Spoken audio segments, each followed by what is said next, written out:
ഇഷ്ടമുള്ളതിനെക്കുറിച്ച് നമ്മൾ സംസാരിച്ചുകൊണ്ടേയിരിക്കും. നമ്മുടെ സ്നേഹിതന്മാരെ കാണുമ്പോൾ, നമുക്ക് ഏറ്റവും അടുപ്പക്കാരെ കാണുമ്പോൾ, എന്തെങ്കിലുമൊക്കെ സംസാരങ്ങൾ നടക്കുന്നതിനിടയിലും നമുക്കിഷ്ടമുള്ള വിഷയത്തിലേക്ക് നമ്മൾ ആ സംസാരം തിരിച്ചു കൊണ്ടുവരാറുണ്ട്. അത്രമാത്രം ആ വിഷയം നമ്മുടെ ഹൃദയത്തിൽ അലിഞ്ഞു ചേർന്നിട്ടുണ്ട്. അതാണ് അതിൻ്റെ കാരണം. ദൈവത്തെ സേവിക്കുന്ന, ദൈവത്തെ അറിയുന്ന ഒരു ദൈവ പൈതലിനെ സംബന്ധിച്ച് ആ വ്യക്തി എവിടെ പോയാലും തൻ്റെ ഹൃദയത്തിൽ നിന്നും ദൈവത്തിൻ്റെ വചനം മാറിപ്പോകയില്ല. തന്നെയുമല്ല, ഏത് സാഹചര്യത്തിലും എങ്ങനെല്ലാം സാഹചര്യങ്ങൾ തന്നെ അവിടെ നിന്ന് മാറ്റിക്കൊണ്ടുപോകാൻ ശ്രമിച്ചാലും താൻ പഠിച്ച ദൈവത്തിൻ്റെ വചനം, താൻ ഹൃദ്യസ്ഥമാക്കിയ ദൈവത്തിൻ്റെ വചനം, അത് തന്നെ വഴി നടത്തുമെന്ന വിശ്വാസത്തോടെ താൻ മുന്നോട്ട് യാത്രയിരിക്കും. ഇസ്രായേൽ ജനത്തിൻ്റെ മരുപ്രയാണ കാലത്ത് മോശയ്ക്ക് ശേഷം ആര് എന്ന ചോദ്യം ജനത്തിൽ നിന്നും ഉണ്ടാകും മുമ്പ് ഒരുപക്ഷെ ജനം അങ്ങനെ ഒരാളെ തെരഞ്ഞെടുത്തിരുന്നെങ്കിൽ അത് എന്തെങ്കിലും നിലയിലുള്ള പ്രയാസങ്ങൾ ഉണ്ടാക്കാനുള്ള സാധ്യത ഉണ്ടായിരുന്നു. ദൈവം മുന്നമേ തന്നെ അത് തിരിച്ചറിഞ്ഞിട്ടാണ് മോശയ്ക്ക് ശേഷം യോശുവയെ പ്രഖ്യാപിക്കുന്നത്. പ്രഖ്യാപിക്കുമ്പോഴും യോശുവയുടെ ദൈവം പറയുന്ന ചില കാര്യങ്ങളുണ്ട്. അത് ഏറ്റവും ശ്രദ്ധയോടെ നമ്മൾ മനസ്സിലാക്കണം.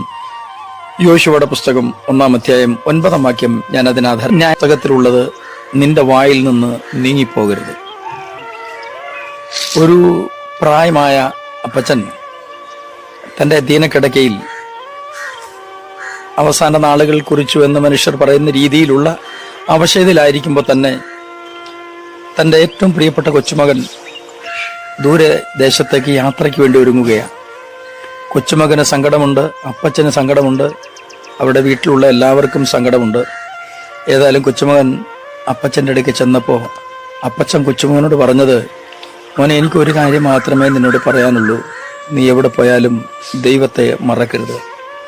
ഇന്നത്തെ യുവതലമുറയുടെ പോക്ക് എങ്ങോട്ടാണെന്ന് ചോദ്യമാണ് എവിടെ ചെന്നാലും നമുക്ക് കാണാൻ കഴിയുന്നത്.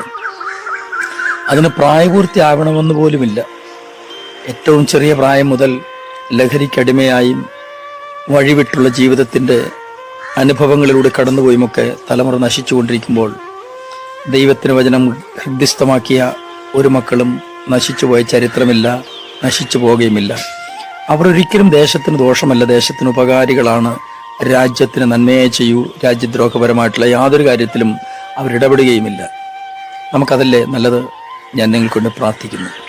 സ്വർഗീയ പിതാവേ, എല്ലാ പ്രിയമക്കൾക്കായിട്ടും സ്തോത്രം. ഞങ്ങൾ അങ്ങയുടെ വചനപ്രകാരം ജീവിപ്പാൻ ഞങ്ങളെ സഹായിക്കണമേ. യേശു ക്രിസ്തുവിൻ്റെ പൊന്നുനാമത്തിൽ തന്നെ ആമേൻ. Thank you.